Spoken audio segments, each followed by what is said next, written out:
Belo Horizonte, dando conta de que Dudu, do Palmeiras, pode virar reforço do Galo em 2025. Chequei com uma fonte próxima ao atleta e também com o Galo para trazer novidades. O que é certo é que o Dudu não fica em 2025, relação muito ruim com a presidente Leila Pereira e uma relação de indiferença com o técnico Abel Ferreira. Tanto que o Dudu não entra em campo há mais de um mês. Última partida em 4 de agosto, desde então foram 7 jogos consecutivos sem o Dudu, em 2 deles ele ainda vai para o banco, em outros 5 nem relacionado foi. Clima de saideira já pelos lados do Palmeiras, jogador que desde que voltou da lesão só atuou 10 vezes sem nenhum gol e nenhuma assistência ele teve, só para lembrar aquela cirurgia no joelho, ligamento cruzado. Mas em relação ao Atlético, posso assegurar que não há nada. Uma pessoa do staff do jogador disse que em nenhum momento foi procurado por dirigentes atleticanos.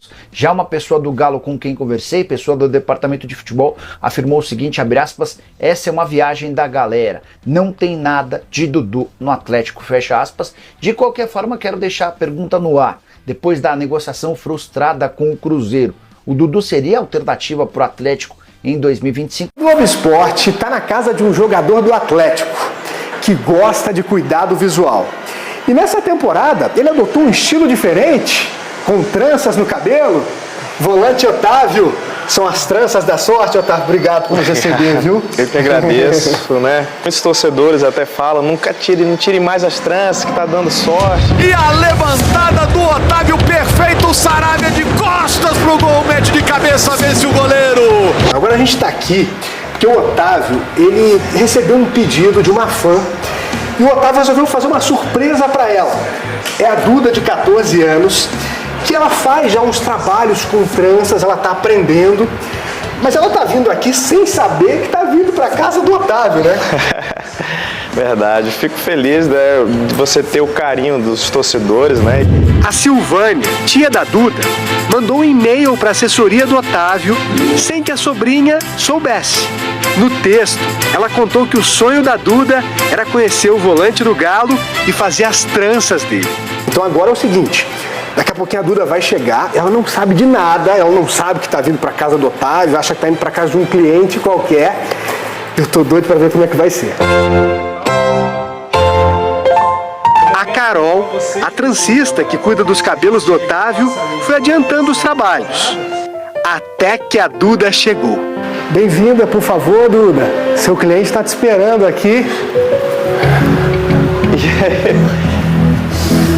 Tudo bem? Prazer, tudo bem? E aí, tá feliz? Surpreendida? A Duda ficou tão emocionada que a gente ficou com medo dela passar mal. Quer uma água? Alguma coisa? Enquanto foram providenciar a água, eu fui explicar toda a situação para ela. Teve uma tia sua que mandou um e-mail para a assessoria do Otávio falando da sua história e o Otávio ficou sabendo e resolveu te convidar aqui para acompanhar o momento em que ele faz as tranças. Depois de tomar uma aguinha, mais calma, a Duda contou como começou a admiração pelo Otávio. É muita emoção te ver, né? Você é um grande ídolo meu. Né? Eu amo as tranças que ela faz, né? Que fica maravilhosa. Né? E assim, se ela quiser me dar umas aulinhas para me aprender também, eu super aceito. Mas é claro que rolou uma aulinha. A Carol foi super atenciosa com a Duda, que pegou altas dicas. E depois que ficou mais confiante, a Duda também ajudou. Tá concentrada ela. E a gente aproveitou para bater um papo sobre Galo com o Otávio. E esse ano é um ano no qual a gente fala, a gente não pode deixar passar. A gente tem que entrar com todos os jogos, e principalmente das Copas, com esse espírito de final, de decisão, que a gente precisa sim conquistar um título e principalmente, né, para deixar marcado o seu nome na história do clube. O Otávio costuma fazer as tranças de 15 em 15 dias. E depois de mais de 2 horas de cuidados, elas ficam assim. Dessa vez, com a participação especial da Duda. É muito emocionante, adorei, de verdade, adorei estar na presença de todos vocês. Da Carol também, super, maravilhoso. Fico muito feliz de poder passar um pouquinho para os nossos torcedores, acompanhar também um pouco da nossa preparação para os jogos. Obrigado. Porque o torcedor atleticano já está curioso das notícias. Tem jogo nessa semana, hein, Guinho? Quinta-feira, decisão. E o Arana, hein, Guinho? O torcedor atleticano arrepiou o cox, já que o problema lá foi no quadril. Semana de fim de data FIFA, eu já falei, hein? Quem gosta da data FIFA não gosta de futebol, viu? Que saco que é um final de semana sem o Galo, sem rodada do Campeonato Brasileiro. Mas bora lá falar então desse Galo que volta às atividades nesta segunda-feira após a folga no domingão. Jogadores curtindo folga aí nesse final de semana, após o treinamento do sábado pela manhã, retornando agora cedo, já às 9h30 da manhã, início da atividade na cidade do Galo. Expectativa do torcedor atleticano e também da comissão técnica, claro, é que Paulinho e Everson possam ser liberados. No treinamento do final de semana, o Saravia, que ficou fora no começo por conta de trabalhos físicos específicos e tal, voltou a campo normalmente. Paulinho não. Paulinho seguiu fazendo trabalhos internos na academia e o goleiro Everson seguiu fazendo tratamentos com dores no joelho direito. Jogadores importantíssimos para este próximo confronto contra o São Paulo, quinta-feira na Arena MRV, que promete casa cheia, mais de 40 mil ingressos já vendidos, restam pouquíssimos ingressos à venda no site ingressos.galonaveia.com.br. Lembrando, é quarta de final da Copa do Brasil, Galo e São Paulo, jogo da volta, e no jogo de ida o Atlético já conseguiu a vantagem, vencendo por 1-0 lá no Morumbi. Agora, CJ, outra situação que a gente vai apurar mais detalhadamente para o torcedor atleticano nesta segunda-feira é em relação a Guilherme Arana. Vocês vão se recordar, na sexta-feira teve o jogo do Brasil, vitória 1-0 para cima do Equador, e lá para os seus 30 e poucos minutos do segundo tempo, Guilherme Arana saiu sentindo um incômodo no quadril. Por enquanto, no primeiro momento, as informações são de que não é nada muito grave, mas que vai aguardar até o jogo de amanhã para ver se ele pode estar, inclusive, à disposição do Dorival Júnior nesta terça-feira. O Brasil enfrenta o Paraguai lá em Assunção. Mas a gente hoje vai tentar uma posição mais firme em relação a essa questão do Guilherme Arana, porque de fato preocupa muito tanto o torcedor atleticano quanto diretoria e comissão técnica. Afinal, Guilherme Arana é o jogador de seleção que o Atlético tem, de seleção brasileira, claro. O Atlético ainda tem nessas rodadas aí de data FIFA Eduardo Vargas, Alan Franco e Júnior Alonso em suas seleções. A expectativa também é de que o Atlético consiga uma logística boa para que, acabando o jogo, o Arana e o Júnior Alonso, estarão juntos lá no Paraguai, venham direto para Belo Horizonte e estejam à disposição já para o confronto de quinta-feira, já descansados e aptos para entrar em campo. Que preocupação, hein, Cabido? O Arana, hein? O torcedor atleticano pode sentir frio na espinha ou não? E tem que saber... Não, sem dúvida. O Arana hoje é um expoente desse time do Atlético, né?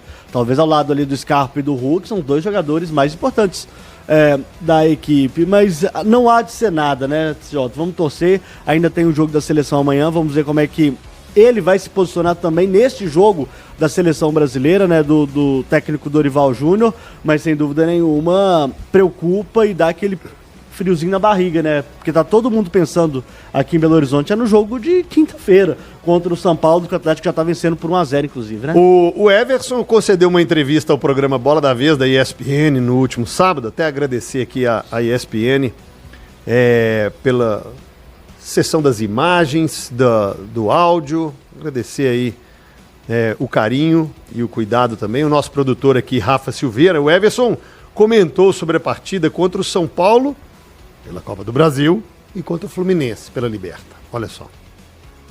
São dois jogos importantes. A gente ganhou o primeiro, que é de suma importância, mas tem o segundo jogo. Vai cair menos, né, no segundo jogo. A gente tem que...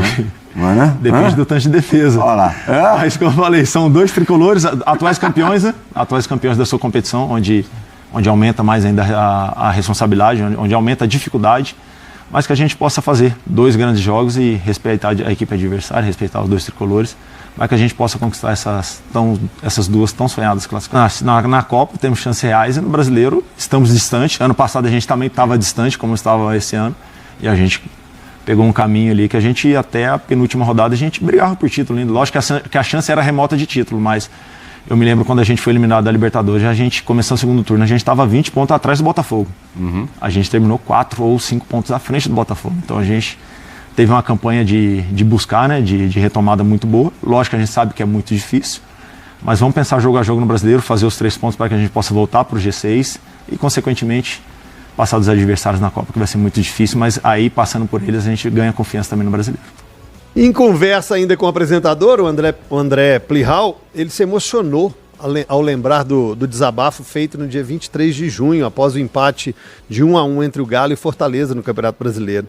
Ele, ao rever a própria entrevista, o Everson chorou, né, e explicou porque que decidiu falar tudo naquele momento, depois do jogo na Arena MRV. Vocês lembram desse lance, dessa fala, desse momento? Que ele estava com a mão esquerda machucada, jogando com uma lesão.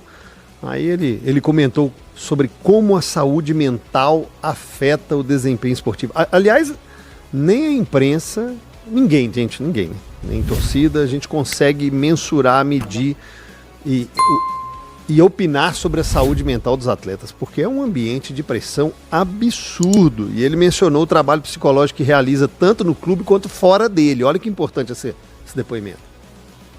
O ônus é pesado, lógico que tem o ônus e o bônus, né? Mas o ônus é pesado, mas ali eu tava com uma carga muito forte, vindo de fora para dentro, deixando me consumir.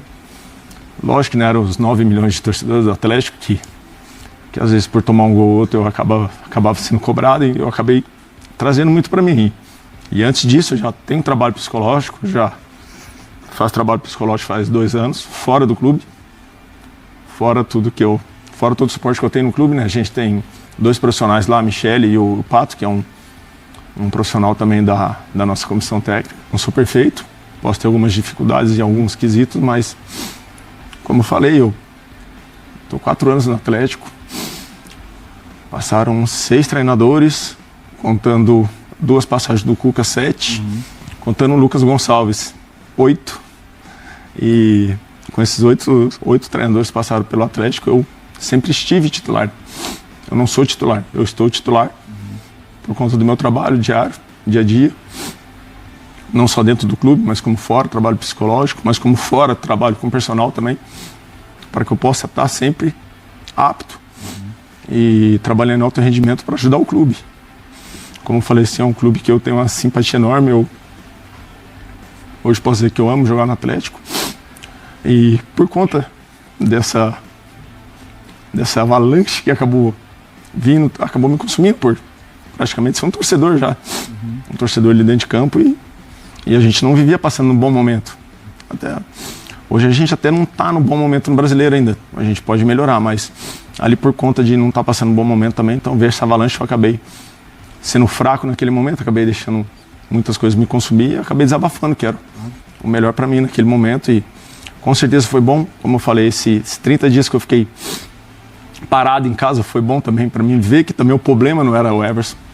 Foi bom para mim ver, porque a gente passou por alguns momentos, tomamos gols, também não é culpa do outro goleiro, não é culpa do Matheus Mendes, foi culpa de um sistema onde a gente acabou pegando uma fase ruim. Aliás, tudo que Deus faz tem um propósito e tem um porquê, então com certeza ali, como eu falei na hora, eu acabei não entendendo a contusão que eu tive, mas talvez foi por um propósito, foi para que eu pudesse ter ficado esses 30 dias sem estar atuando, sem estar ali jogado na arena para os Leões poder devorar.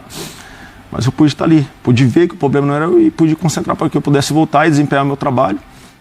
Você foi atleta aí, garotinho. Pressão não é fácil. O futebol, existe muita pressão. É como todo emprego tem a sua pressão, mas o futebol você tem a pressão interna, né? Que seria proporcional ao do seu chefe, no seu trabalho. Essa que todo mundo tem? Todo mundo tem, de produzir, de entregar.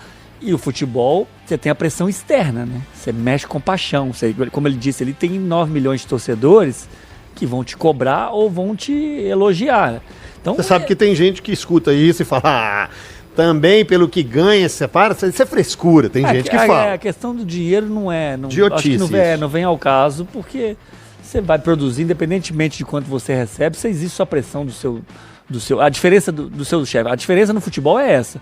Existe uma pressão muito grande de fora, do torcedor, que é o dono do clube, né? De certa forma é o dono do clube, é quem que, se o torcedor não existir, não existe o clube. Então existe uma pressão muito grande, que tem jogadores que lidam melhor e outros que têm mais dificuldade. Kardec teve aqui sexta-feira no FDP e disse que não vê rede social. Não, e aí, porque vem algumas... o Conca falou isso com ele lá atrás, falou, cara, se é uma coisa que te consome e que te faz mal, deixa. Aí vem algumas coisas. Primeira, que eles têm que fazer, cara, eles não podem ouvir. Eles não podem ouvir, porque o dia que...